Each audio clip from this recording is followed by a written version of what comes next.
Hello friends, welcome to UPSC Logics, and in this video we shall have a look at the Charter Act of 1813 that was passed by the British Parliament and renewed the East India Company's charter for another 20 years. This is also called the East India Company Act 1813, and this act is important in that it defined for the first time the constitutional position of the British Indian territories. Let us have a look at the background. So, due to Napoleon Bonaparte's Berlin Decree of 1806 and Milan Decree of 1807, the continental system in Europe was implemented, and it prohibited the import of British goods into French allies in Europe.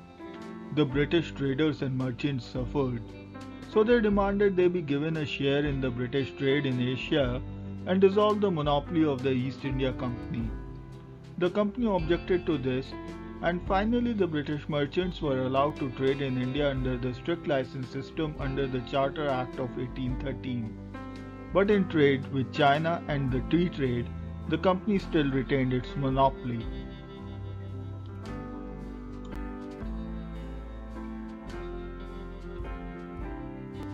Let us have a look at some of the key features of this particular act. And number one was that British merchants were allowed to trade in India under a strict license system under the Charter Act of 1813, but in trade with China and the tea trade, the company still retained its monopoly. Number two, this act asserted the Crown's sovereignty over British possessions in India. Number three, the company's rule and trade monopoly in India was extended to another 20 years. The monopoly of company was ended except for the trade with tea and with China. Number 4. It empowered the local governments to tax people subject to the jurisdiction of the Supreme Court. The company's dividend was fixed at 10.5%. Number 5. The Act gave more power for the courts in India over European British subjects. Number 6. Another important feature of this Act was to grant permission to the missionaries to come to India and engage in religious practices.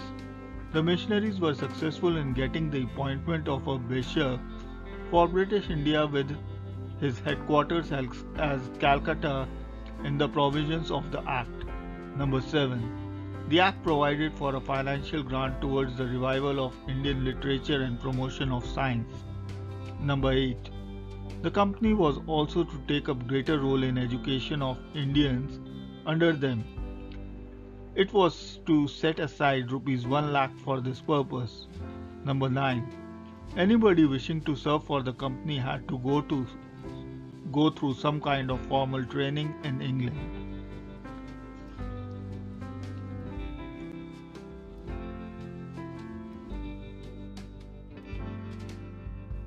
So let us have a look at a question in regards to the Charter Act of 1813. It did not. So the concentration should be on the word did not terminate the charter of the company. It did not terminate the charter of the company. Then it did not disturb the monopoly of company for its tea and trade with China. This is also correct. Then it did not end the company's general monopoly of trade. This is incorrect. And required the company's servants to undergo. This is also incorrect.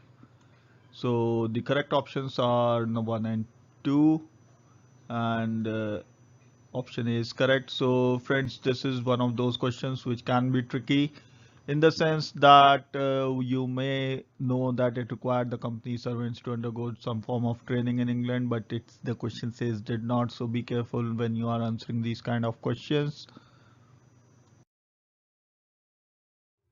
So friends, thank you so much for watching this video, and do like and subscribe to this channel, and don't forget to press the bell icon for notifications of the latest videos from UPSC Logics. Thank you and Jai Hind.